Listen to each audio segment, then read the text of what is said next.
Provérbios capítulo 3, a partir do versículo 5. Provérbios 3, 5. Diz assim: confie no Senhor de todo o seu coração e não se apoie no seu próprio entendimento. Reconheça o Senhor em todos os seus caminhos e Ele endireitará as suas veredas. Não seja sábio aos seus próprios olhos. Tema o Senhor e afaste-se do mal. Isso será como um remédio para o seu corpo e refrigério para os seus ossos. Amém. Irmãos, o Senhor fez todas as coisas. Ele é o Criador de tudo. Ninguém tem a sabedoria que o Senhor tem. Ninguém tem o entendimento que Ele tem. Ninguém tem o poder que Ele tem. E ninguém tem o amor que Ele tem. Deus é Senhor de tudo, de todas as coisas. Ele não é apenas poderoso, mas Ele é completamente sábio. Isso quer dizer, irmãos, que Ele sabe o que fazer com a sua força. Não sei se você conhece pessoas que são muito fortes em alguma área, mas que não são sábias e que parecem mais uma manada de rinocerontes quando estoura. Muita força, nenhuma direção, nenhum propósito, apenas força. Isso não acontece com Deus. Ele é totalmente poderoso e totalmente sábio. Por isso, Salomão, o Espírito do Senhor através de Salomão, pede a mim e a você que nós confiemos nele de todo o nosso coração. Com todo o nosso coração. O que é que isso quer dizer? Para todas as áreas da nossa vida. Em todo e qualquer momento da nossa vida. E em qualquer situação que seja. É o único modo de nós vivermos em paz, reconhecermos realmente o poder do Senhor e vivermos bem. Porque se nós, irmãos, confiarmos no Senhor apenas em coisas que são mais fáceis, apenas em coisas mais superficiais, nós não vamos conseguir lidar com situações mais difíceis, de modo que a gente consiga ficar bem. Algo que eu já comentei com os irmãos, e eu sei que vocês sabem, é que a nossa confiança em Deus não vai beneficiá-lo de alguma forma. Se você confiar mais nele ou menos nele, não muda em nada isso. Porque não existe, irmãos, um ibope, né? Não existe uma pesquisa de satisfação quanto a Deus. Ninguém chega lá para ele e diz assim: Senhor, olha, a igreja no Brasil está com esse nível de satisfação e de insatisfação com o Senhor. Isso não existe. Então, Deus não é afetado por essas coisas. Mas eu e você somos. Por isso o apelo da Escritura, em toda e qualquer área de sua vida, confie no Senhor. Enquanto eu estou comentando isso, eu queria que você pensasse em áreas que têm sido complicadas para você no último ano, por exemplo. Questões que se apresentaram assim muito desafiadoras e que talvez até agora você ainda não tenha conseguido ficar em paz com as propostas que já fez, com as tentativas que você já fez. Como é que lida com isso? O sábio Salomão diz para a gente: confie no Senhor, confie nele. Irmãos, Deus não vai nos deixar desamparados. Ele não vai nos dar uma tarefa que nós não podemos cumprir. Ele não tem nenhum prazer em nos dizer aonde nós devemos chegar e não nos indicar exatamente o caminho, ou em nos dar força para trilhar esse caminho. Lembrem, Ele é completamente poderoso, sábio, bondoso e nos ama. Então tudo o que Ele está fazendo é para o nosso bem. É para que nós possamos estar bem, porque somos nós que precisamos estar bem. Ele não precisa. Ele não tem nenhum tipo de alteração no seu ser, de jeito nenhum.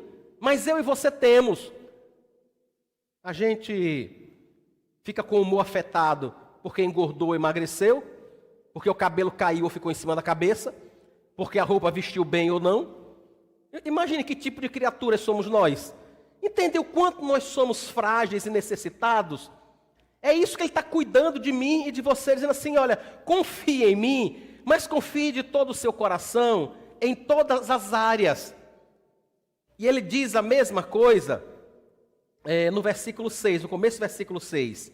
Reconheça o Senhor em todos os seus caminhos. Reconheça a ação de Deus.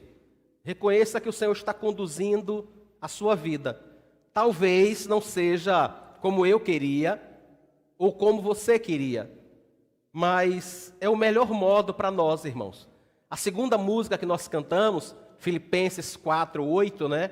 É um dos textos que eu lembro quase que diariamente. O texto diz que eu e você, irmãos, precisamos encher a nossa mente de tudo aquilo que é bom, de tudo aquilo que é justo. Eu e você precisamos encharcar a nossa mente, a nossa alma, o nosso dia, cada minuto do nosso dia, com coisas que sejam agradáveis a Deus e com coisas que nos edificam. Para quê, irmãos? Como diz a música, né? Para que não haja em nós temor diante do que há de vir. Se eu e você passarmos o dia enchendo o nosso coração de crianças dentro de uma jaula, de crianças sendo decapitadas, de 260 corpos encontrados numa rave, ou nesse tipo de coisa, por algum acaso isso traz paz ao nosso coração. Você consegue ver isso durante 1, 2 horas, e no final do dia, você dizer assim, para que não haja em nós temor diante do que há de vir. E assim não haja em nós temor diante do que há de vir. Entende que a gente precisa olhar para esse tipo de coisa e entender o quanto dá para consumir e o quanto não dá. Porque essas coisas entristecem a nossa alma, nos abatem e nos causa temor. É diferente, irmãos, de nós enchermos a nossa alma, o nosso coração, a nossa mente, o nosso entendimento, os nossos minutos com aquilo que pode nos dar alegria, em contemplar a palavra do Senhor, em ser edificados. Quando faz isso, irmãos, eu não estou dizendo a você para ser um alienado, eu não estou dizendo a você para negar o que acontece ao seu redor. O que eu estou dizendo é que quanto mais você se preocupar, não vai resolver. Por mais que você chore com o que está acontecendo com Israel, você só pode orar. Por mais que você lamente com o que acontece na Ucrânia, você só pode orar. Nada além disso. Entendem que viver encharcando a sua mente com detalhes sórdidos dessas coisas não edifica a vida de ninguém. De ninguém, irmãos. Eu e você precisamos reconhecer que o Senhor está agindo. Não apenas lá, mas na minha vida e na sua vida. Por quê? Porque se eu e você pensarmos que o que está acontecendo na nossa vida é apenas porque o diabo está com raiva de nós, é apenas porque alguém resolveu nos perseguir de alguma forma, em alguma área da nossa vida, isso só vai nos abater. Isso só vai, irmãos, nos entristecer. Nada mais. É por isso que o Senhor diz através de Salomão, reconheça que Ele está agindo nos seus caminhos. Reconheça que Ele vai colocar as coisas no lugar. É Ele quem vai endireitar as suas veredas. Há coisas a serem consertadas que são pecados nossos, e há coisas a serem consertadas, irmãos, que são pecados que os outros cometem contra nós. Mas sobre tudo isso o Senhor nos lembra, Ele endireitará as suas veredas. Ele vai fazer isso. Deus vai endireitar o seu caminho, irmãos. Deus vai endireitar aquelas coisas que são pecados na sua vida. E Deus vai endireitar aquelas coisas que são pecados que os outros causam e que afligem você e que afetam você. É disso que eu e você precisamos encher o nosso coração. Ele diz ainda de uma outra forma, né? Ele primeiro fala de forma positiva, no versículo 5 e no versículo 6. No versículo 5 ele diz, confie no Senhor. E no versículo 6 ele diz, reconheça o Senhor. Mas ele também faz isso de forma negativa. No final do versículo 5 ele diz, não se apoie no seu próprio entendimento. No começo do versículo 7 ele diz, não seja sábio aos seus próprios olhos. Quando é que eu e você, irmãos, nos apoiamos no nosso próprio entendimento? Quando nós agimos sem buscar a sabedoria de Deus. É claro que eu não consigo agir com um entendimento que eu não tenha. Se eu não tiver, irmãos, a compreensão correta, por exemplo, se eu não souber como avaliar em que escola matricular o meu filho, se eu não souber como avaliar em que igreja eu devo congregar, como eu devo servir, se eu e você não soubermos avaliar isso, é claro que nós vamos ter dificuldades. Mas como é que aprende isso? Antes de qualquer coisa, reconhecendo que nós não somos sábios, irmãos. Sábio é o Senhor. Sábio é o Senhor. Tem um versículo, Provérbios 26, 12, que talvez nós devêssemos decorar, irmãos. Diz assim o texto: você viu alguém que é sábio aos seus próprios olhos? Provérbios 26, 12. Há mais esperança para um tolo do que para ele.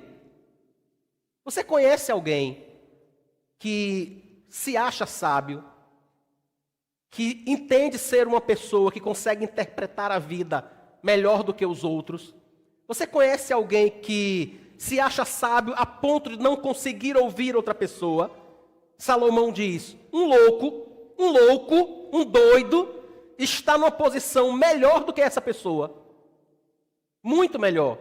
Lembram do Senhor Jesus dizendo para os fariseus, né, que ele veio para os doentes e não para os sãos?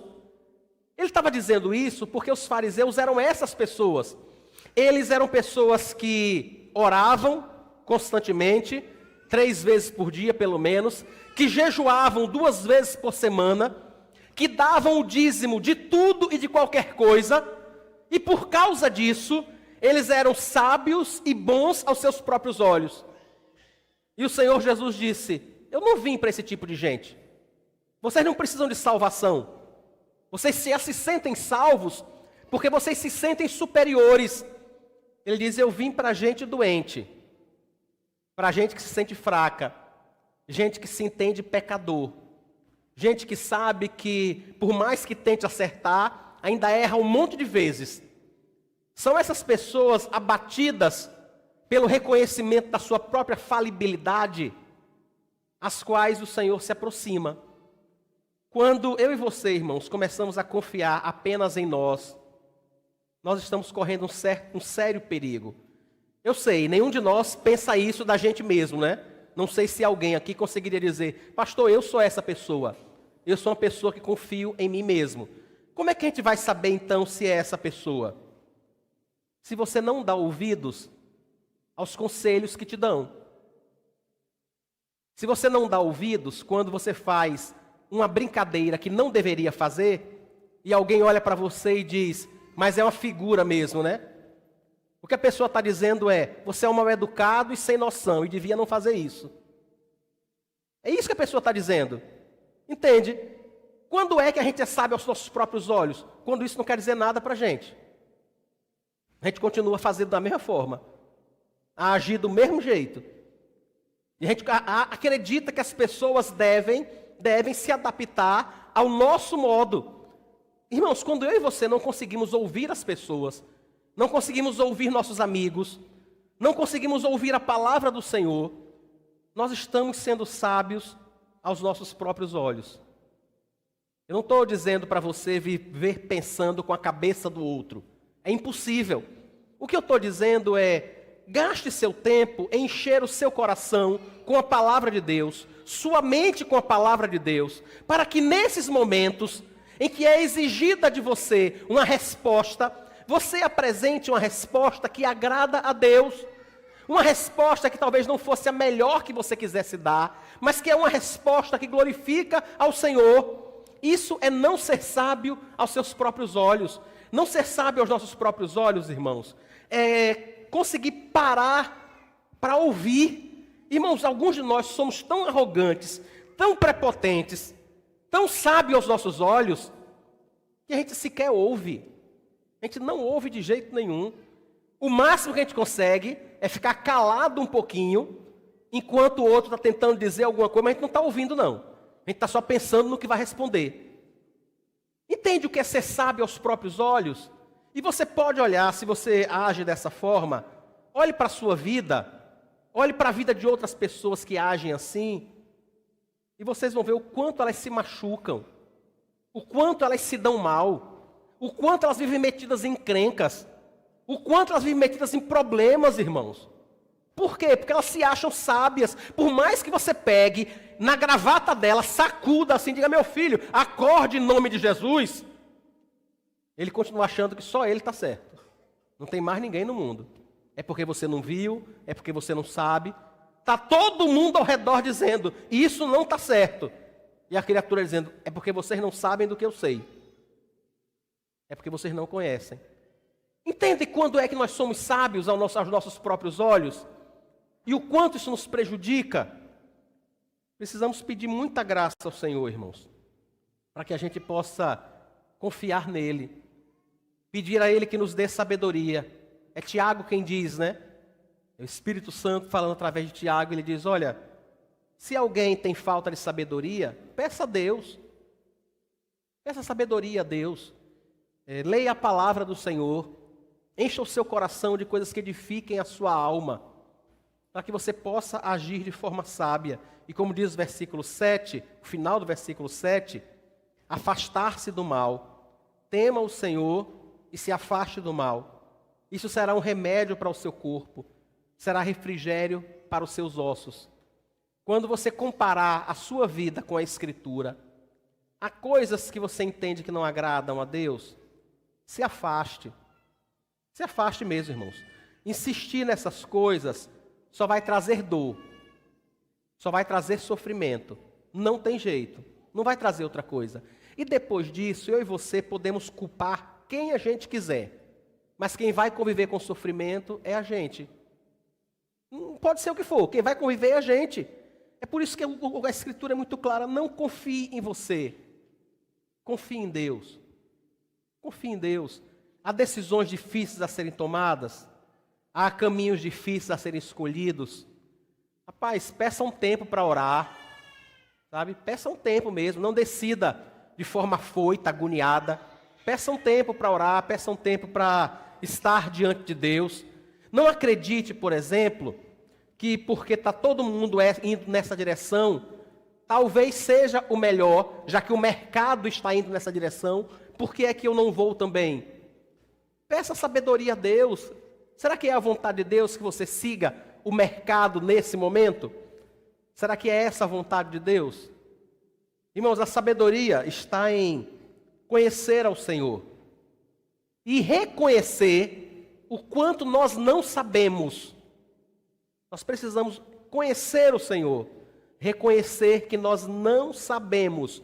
Nós somos carentes, necessitados dele o tempo todo, necessitados de direção, necessitados de tudo. Irmãos, às vezes tentando acertar, a gente erra e erra muito. Tentando acertar, com a melhor das intenções, a gente erra e erra muito.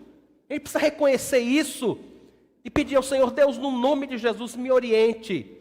Como diz aqui em Provérbios: endireite os meus passos, endireite os meus caminhos. Talvez eu não consiga ouvir as pessoas, mas eu não tenho como não ouvir o Senhor. Peça a Deus que fale ao seu coração, que oriente você e que te dê graça.